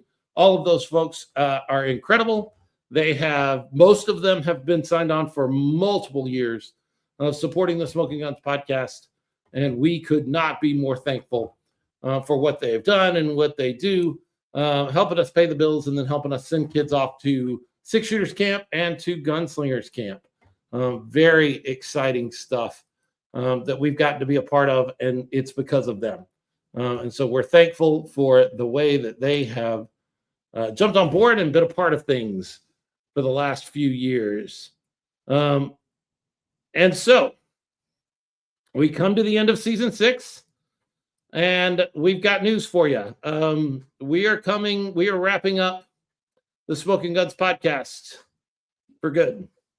Tonight is not our last show. We will have one more show on August 24th. That'll be a live show, just like all our shows have been, for folks to chime in and tell us, reminisce with us. We want to have some folks on that have been with us from the beginning, folks that have been with us for years and years. Some of those patrons that I just listed will probably be part of that show in one way or the other. And we will be wrapping things up. And here's what we want everybody to know. This is not because we're upset about anything. This is not because we're not going to be Gunslingers fans anymore. We're not taking our Gunslingers gear and throwing it into the fire. No, we are still Guns Gunslingers fans. But life operates in seasons. And 6 years ago, the season of our life was to do a show about football. We loved the Command Post podcast that we got to do, and we got presented with an opportunity around the Gunslingers to bring all of to run that back and do it again. And so we've done that for 6 years, and we've loved it. I've enjoyed this platform more than a lot of things I've done. But everything operates in seasons, and we've gone through. We're different people than we were 6 years ago, and our priorities have changed a little bit, and we're ready to take a step back and just be fans of the Gunslingers for a little while and not have to worry about gathering content and doing a show each week and all of those things. And we're just kind of worn out, kind of tired, kind of run down. And so for the foreseeable future, we're gonna shutter the thing. We're gonna put the Gunslingers shirts on and be fans in the stands, but we're not going to be coming on past that show on August 24th and spending time with you anymore. Not because we're mad at you either. We're actually really excited that you have been with us and that you have been a part of this journey with us. We really do love it, but we've had a conversation. We've had a few conversations throughout the season.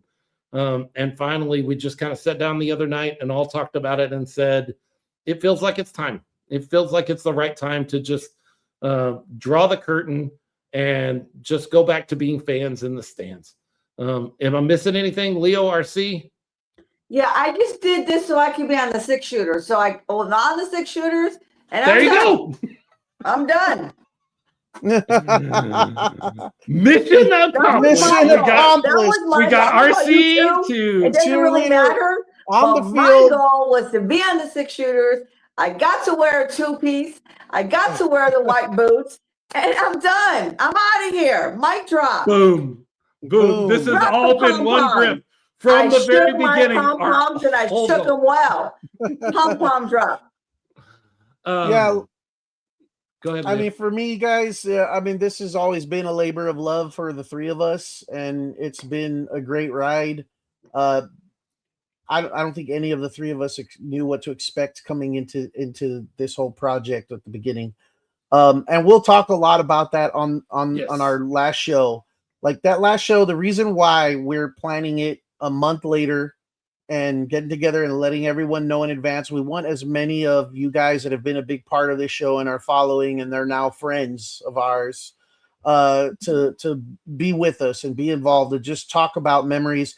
There won't be any football to talk about. I mean, there might be a little bit of NFL preseason stuff that we might discuss, being football fans, but there won't be anything serious football to talk about. We're just going to talk about our group. Our We're journey. gonna talk about our journey. We're gonna talk about our friends. We're gonna talk about memories. We want to talk about everything that this podcast did for the three of us, and maybe did for other people. Right. And we're extremely grateful for that and for this time. But like Philip said, I think the three of us have all come to a point in our lives where just our lives have changed. I've got my grandbabies and family things going on. And Philip living as far away as he's lived throughout the duration of this period, that makes things difficult. And RC has things going on in her family life. And it's becoming more and more difficult to where I don't ever want, the passion is still there, but I don't ever want it to get to a point where we're not able to do things with as much effort or as much attention as we've done in the past to make the Smoking Guns podcast what it is. And we're kind of at a point where it's going to be more and more difficult to do that. And we don't want to do that to our fans and our followers, our listeners, and to ourselves.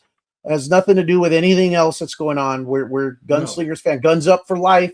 We will be there as fans. You will see me and I'm sure RC and Philip and opportunities when he gets to be in games in the Gunslingers games next season in Freeman Coliseum. I have no doubt about that. We will see you guys there, and hopefully at other events around town, or just getting together and hanging out, because I honestly mean it, where a lot of you have become good friends and people that we will keep in touch with beyond this show.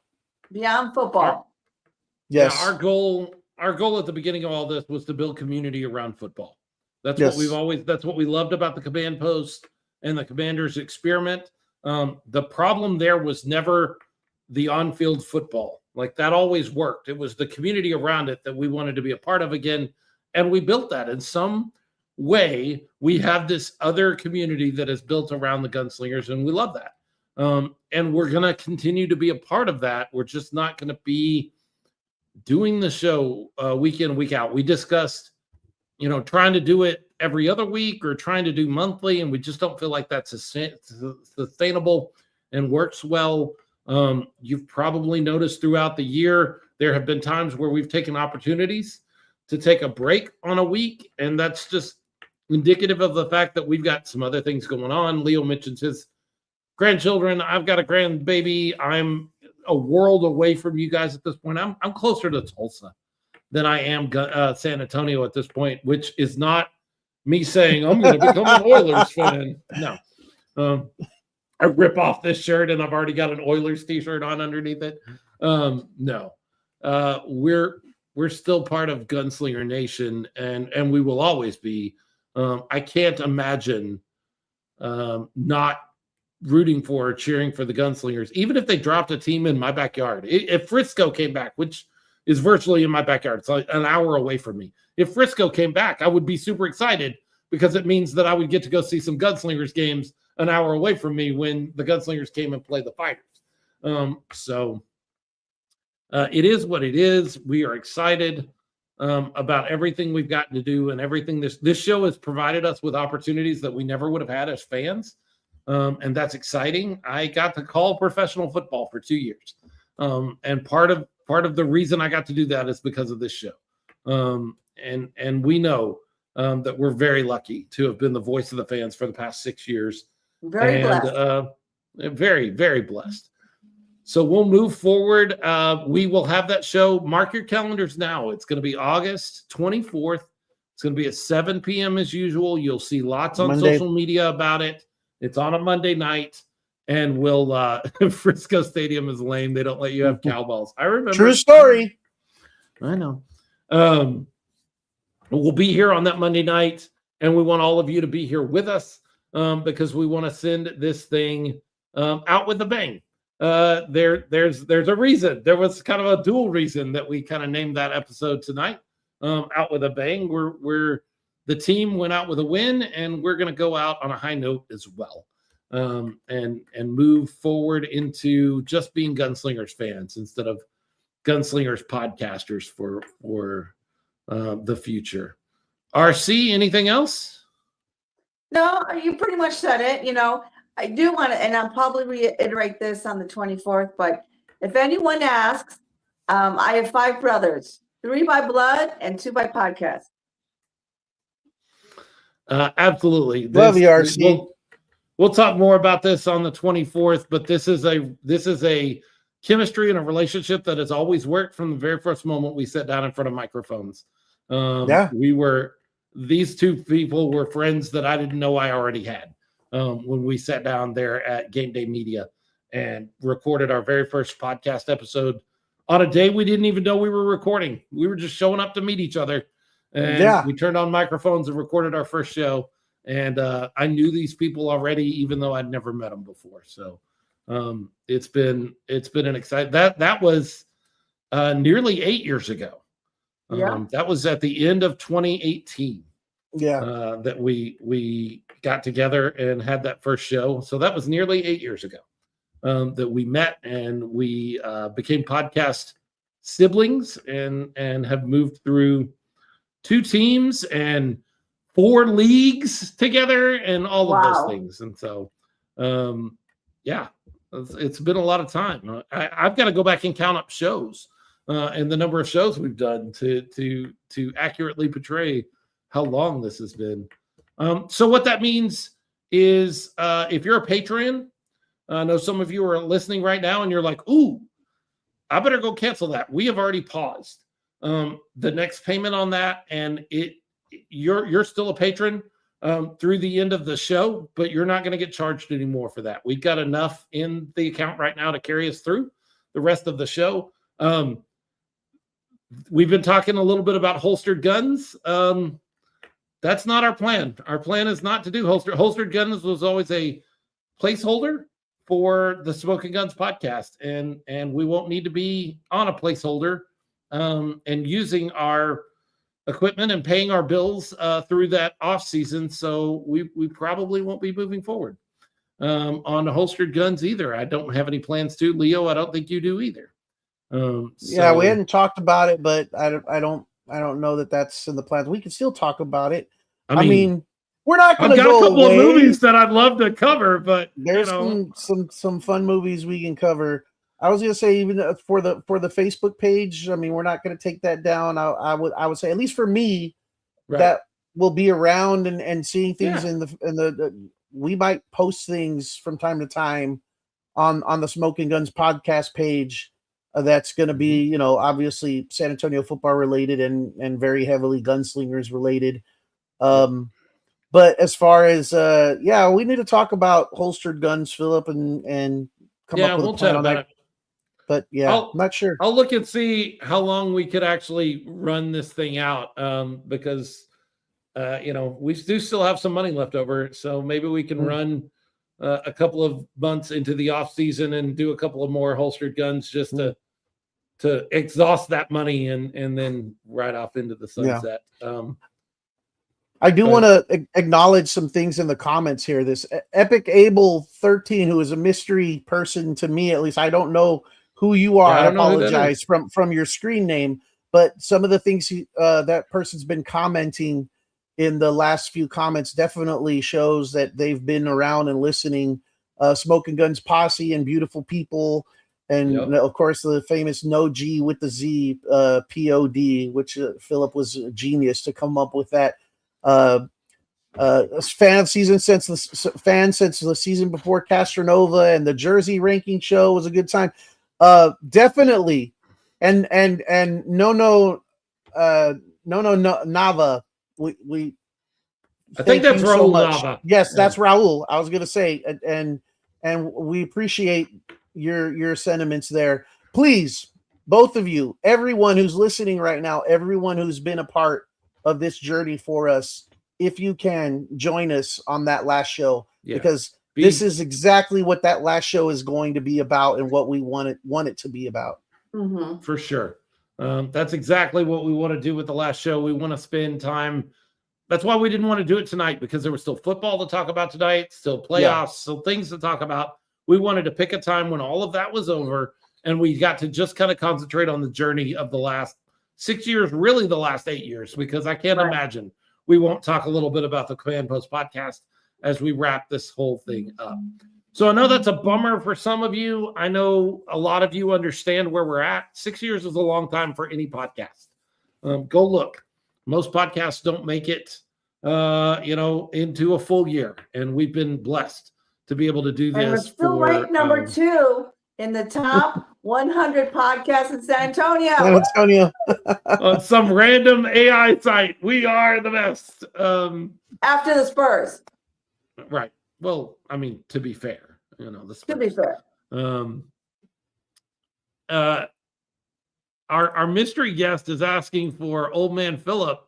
Old Man Philip may make another appearance in the final show. Maybe. I don't know that he's making an appearance tonight, but he may make an appearance in the final show as we get ready. He might start talking about how when we started doing this show, he was young man Philip. It feels like so. That is what it is. We're excited. Honestly, I've never cared about the numbers. I've never cared about how many people are watching or listening, how many people downloaded episodes. I always wanted those numbers to be good and be higher and be better because it meant more people were coming to be a part of this community with us. But I've never panicked over numbers. Oh, gee, why are we not getting downloads? I don't even look at them anymore. I've always said I'll do this show as long as I feel like we have something to say. And we're excited about what we have to say. I just think that time has started wrapping up. It kind of feels like we're saying the same thing a lot. And I don't think that's anybody's fault. I just think it is what it is. It's 6 years of doing a show based on the same thing. And so we're going to move forward as fans, but not as podcasters.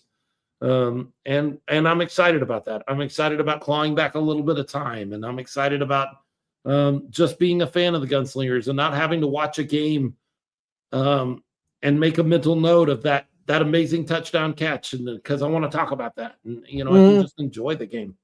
I'm excited about some of that. So we will be back on August 24th, and we will talk all about what has been the Smoking Guns podcast and what was the Command Post podcast, and we hope all of you will join us for that. But for now, if you're looking for the best indoor football experience, you're not going to find it in the playoffs.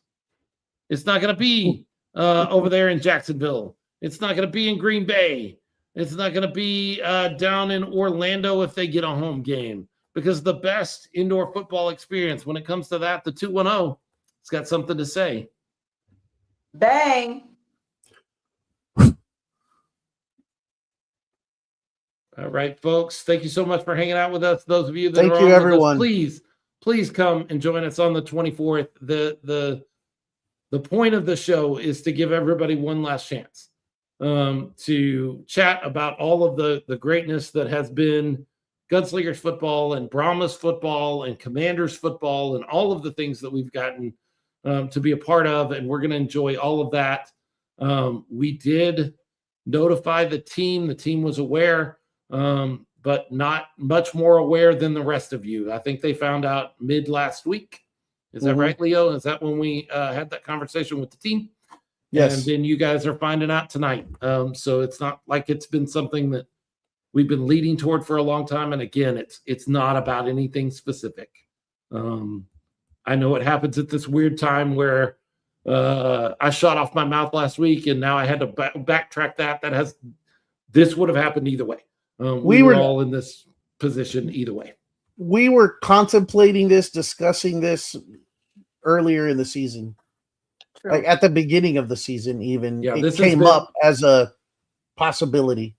This has been a long conversation that started from the beginning of the season about whether this would be the final season of the Smoking Guns podcast. We were never sure, but we've been having the conversation. And the other night, we got on the phone together with the three of us and chatted about it. And we just determined that, we're all kind of in the same place and it's time.